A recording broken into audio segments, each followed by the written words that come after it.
the Wake Up and Live with the Art Show, the performing and cultural arts program which celebrates and showcases the diversity of the arts and performing artists in Northeast Ohio.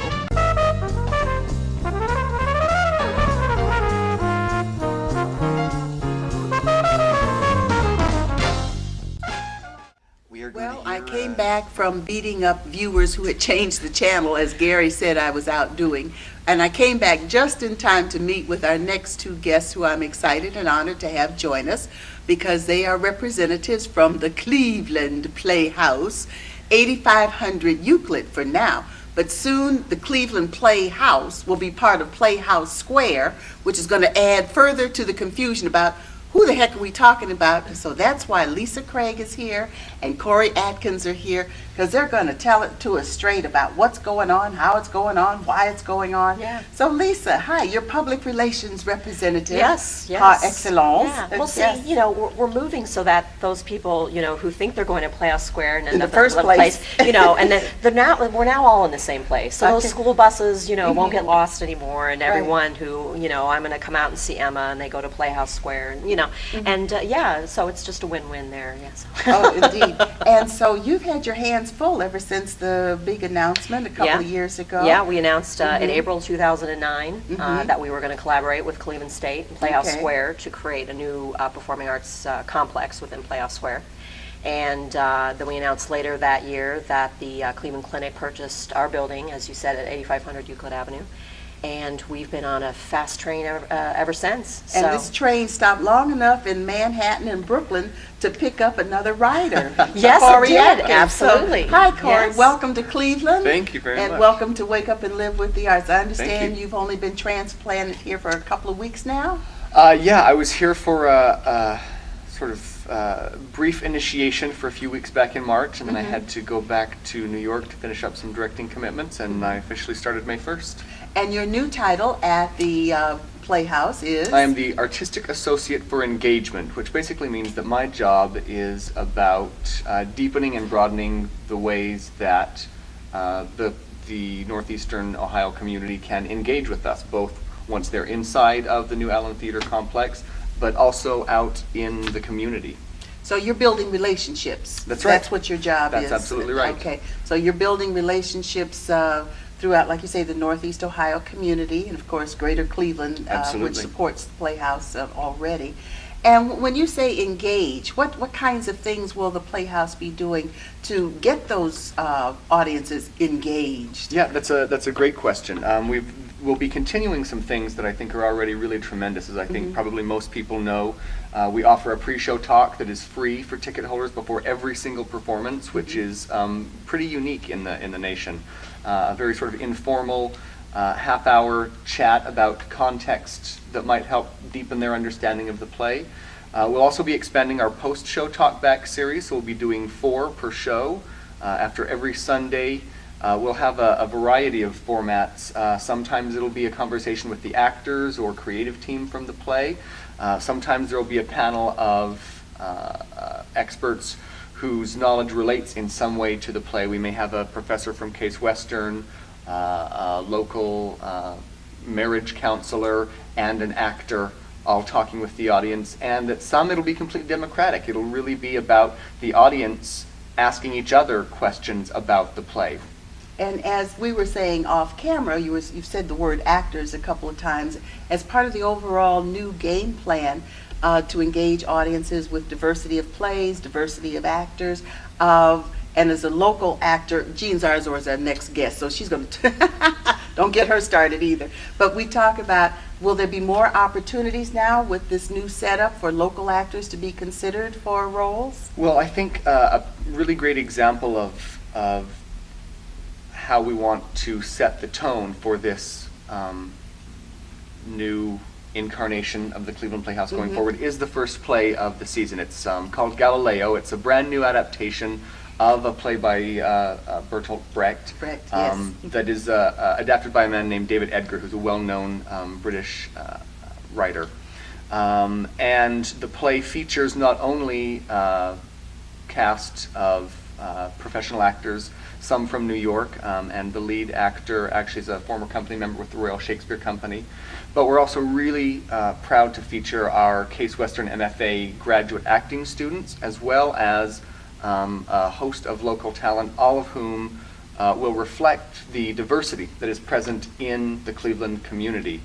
Well, that certainly will be good news for the local actors, because we have many fabulous equity actors here who don't always get the chance to perform at home. Absolutely. Yeah, so that means that plays, and we want to attract younger audiences, so some of the play titles will attract folks of a younger genre perhaps as well. Yeah, I think we hope so. We've got a really faithful audience base. I was stunned when I was here back in March and we did one of our On the Move events, which are basically to help our subscribers understand what the move downtown means to them. Kevin Moore asked the managing director. Thank you. Yes, the managing director of the theater asked the question, how many 50-year subscribers do we have? And 3 people raised their hand, and I was stunned. That's unheard of in this country, largely because this is the oldest regional theater in the country. But that level of commitment, I think, is really representative of the passion that our subscribers and patrons have. And so, we really are so pleased that so many of them are coming on this ride with us, and we know that they are behind this vision that we have of a contemporary theater for Cleveland, and the architecture, which I think we've got some images of that will show, really reflect a contemporary vision for the Playhouse and its work going forward. And I think what that means is plays that speak to people of any age, people who are willing to be challenged, and people who understand that theater, unlike film and TV, is a conversation between an audience and an actor, and it does in fact require your engagement. It lets you ask questions of it as it's happening live there in front of you, and that's something that can't be reproduced, and I think is something that people want no matter what age they are, what race they are, what socioeconomic class they are. People, as much as we love our social media, we hunger to interact with real humans too. That's what theater is all about. That's right. And your job with theater is to keep people on the move so that they can participate in all these new plans of which Cory's going to be part of. So what are you doing about spreading the word about we're on the move? What are you telling the community about the move, and how are you, and I have to say, allaying concerns that people have about the move? A great deal of the community still wonders why. Right, yeah. What are we going to do about parking? Right, yeah. What are they going to do with the building? There's still a whole lot of artistic related questions, the patrons, because Cleveland is a theater town, so you've got your hands full, darling. Yeah, so definitely. What have you been up to? And there's so many in the greater Cleveland area. We think, oh wow, we've just spoken to about 1,500 people. We did approximately 10 or 15 on the move kind of city hall meetings, with our subscribers and single ticket holders throughout the month of March, and that was just the tip of the iceberg, as you said. So really, it's telling our story, on shows like this. And yeah, you're right. Why are we moving? And one of the simplest ways to answer that is for us, looking back at why we were founded in 1915, and that was to produce the highest quality professional theater and educational program that we could.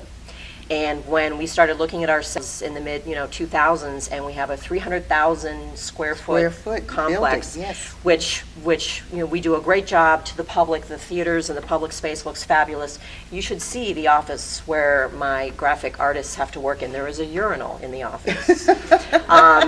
So what's backstage? And then intimately as an actor, the dressing rooms, and yours will be really hot, and the other one will be really cold, and and I hear Jean, she knows. And so backstage, it's really, really, really tough. And so what has happened over the years is that of our operating budget, almost $1 million a year just to keep the lights on. The maintenance, Absolutely. We'll write a check for $30,000 a month afford electricity. And when we step back and look at, do you know what we could do with $30,000 a month in educational programming? Or do you know who we could hire? Do you know what kind of outreach we could do with $30,000 a month? And that's in our electric bill, you know. And so it really became re-examining our business model. And ultimately, we're here to produce art and for lifelong learning. And we just couldn't also manage real estate at the same time. So then we start looking, well, what can we do? We have a great, you know, partnership with Case Western Reserve. Ooh, perhaps, you know, there could be something there. Playhouse Square, of course, is one of the finest in the country in what they do in Performing Arts Center. I mean, they're the I'm into that. Yeah, Yes. they're the Yankees of you know what they do. Or you know, where do we go to do that? So it really just looking around and saying, well, do we spend $40 million to upgrade our facility, or you know, do we spend $40 million to build something University Circle? Or, oh my gosh, it's just like all this perfect storm, everything came together, where Playhouse Square had an Allen Theater that was relatively unused. Cleveland State is growing in leaps and bounds with their technical, their programming. They need an arts campus. Their factory theater is, you know, I've been in there too. Yes, is better. You know, so anyway, so the three of us all at the same time, and I think the economy had a lot to do with that too. And all of us at the same time. Yeah, we all need the same kind of things. We all have different kind of strengths. We can accomplish so much more together than we can apart. So yeah, so they are renovating the Allen. It's not going to be the 2,500 seat theater. It's just the lower level orchestra. It'll be 500 seats. You're only about 50 feet away from the stage, from the farthest point. It's amazingly intimate. We're going to be doing a lot more hard hat tours this summer, both on video, so that your viewers can, you know, just watch it on YouTube, and you don't have to don the hard hat. But we're just going to be doing that, and Cory's a big part of that and engaging people. Leading up to September 16th. You'll see a lot more online. What is September 16th? September 16th is Galileo. That's when it opens. Yep. Yes. Yep. Okay. So yeah, that's our big target date right there, is September 16th. But a lot more online content, so that people, you know, can learn all of these kind of points. And also just some more engagement. You know, it's wonderful to be able to be with you today, to have you ask us those questions. And we're glad to be a small part in helping you get the word out. Now, there's one other aspect you must address. Yes. That the community has raised questions about. The downtown notorious parking situation. Oh, yes. Please don't leave that out. I know. I take my mother to the Broadway series, you know, so I'm a subscriber my daughter there. And I go, yes, exactly. And so what I found is, you know, it's definitely a timing thing. I always find parking. They've actually, the Playhouse Square has put together numbers where if every single theater, all of them, the Hannah, everything, was full, you know, there'd still be an extra, you know, several hundred parking spaces, you know. So again, the dynamite real estate folks that they are, they plan for that. So, you know, that's right on. So it's really a matter of managing, oh man, from my house to the Playhouse, it was 10 minutes, and now I've got to go further down the street. And it's another 10 minutes, and I'm going to drop my mom off on the front, and then I'm going to go park. And it is totally an adjustment, but there are plenty of spaces. I'm thrilled that there's covered parking, you know, and parking will continue to be free for our subscribers at our downtown locations. So, you know, will there be designated parking lots for the subscribers? We're still working that out, but especially for the Thursday matinees, and the matinees, that's a concern, you know, during the week, trying to find parking at, you know, Playhouse Square. So there will be all kinds of accommodations, and we've also managed our start times. Some of our curtain times may change, and it's in favor of Playhouse curtains as opposed to a Broadway series curtain. So all of those things have been taken into consideration. The logistics are just incredible and phenomenal to make it all come together and click, and eventually, after all the glitches are worked out, it'll be a sight to behold. Absolutely. Yeah. Now, speaking of, before I ask Cory a couple more questions here, give us some contact information. How can people find out more about the upcoming season series, starting with Galileo? They still call the Playhouse. Will you take that number with you downtown? Yes. So tell people how they can find out information. We're always at 216-795-7000.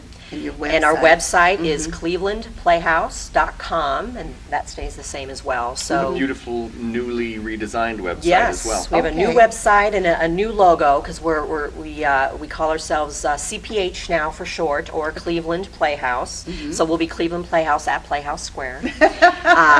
So yes, new design website, but we have a lot of video and picture capabilities on it. So Okay, so there's yep. no reason why people can't connect with you directly. Right. And as we always like to tell our viewers, if you cannot reach our guests directly through their contact information, always contact us at wakeup4664@aol.com, and we will make sure that you are put in touch with any guest who you want to contact. So, Cory, before we wrap this segment, want to get a little bit more information from you as a transplant. What kind of directing did you do while you were in New York, and will you be doing any artistic things while you're here? Well, that's one of the things that I actually factored into my decision when I moved here, was what directing opportunities are there, and it has been evidenced on this show. There's such rich culture and so many wonderful fellow theater organizations here in Cleveland that I hope that won't be too hard to maintain. But I have worked all over the country, from the Oregon Shakespeare Festival. I actually assisted Michael Bloom on Rabbit Hole several seasons ago. That was my first contact with Cleveland Playhouse. The most recent thing that I did, the project that I went back to New York for, was a Hamlet that I adapted and condensed for Lincoln Center Theater's education department. So sort of running the gamut from musicals to classical to new plays and everything in between. But I think that the thing that really intrigued me about this position is that with all of the work that I've done, I always first ask myself, why should this play be done here and why now? And really what that's asking is, why do people need to see it? And that is really what my job at CPH is about, is helping people understand the value and in fact the necessity of live theater in our lives, and the very particular stories that can only be told in the way that we tell them at the Playhouse as live theater. Yes, and I don't care about all the Facebooks and Twitters and all that other good stuff. It's good stuff, yeah, but theater, I mean, if you really want to deal with life, that's right. That's what you must do, is get That's involved right. with theater. Well, I want to welcome you to Cleveland. Thank you. I hope this is only the first of many of our interactions while you are sure. here. And Miss Lisa Craig, I am so thrilled to see you again. Always Thank great you. to see you. And she is one generous lady, because she is always available. You helped bring Mimi Kennedy to us when Yes. she was in town. Oh, yes. And yep. she has media night, and she generously allows us to come in Yep. and enjoy live theater. So as we wrap, would you tell our audience one more time the contact?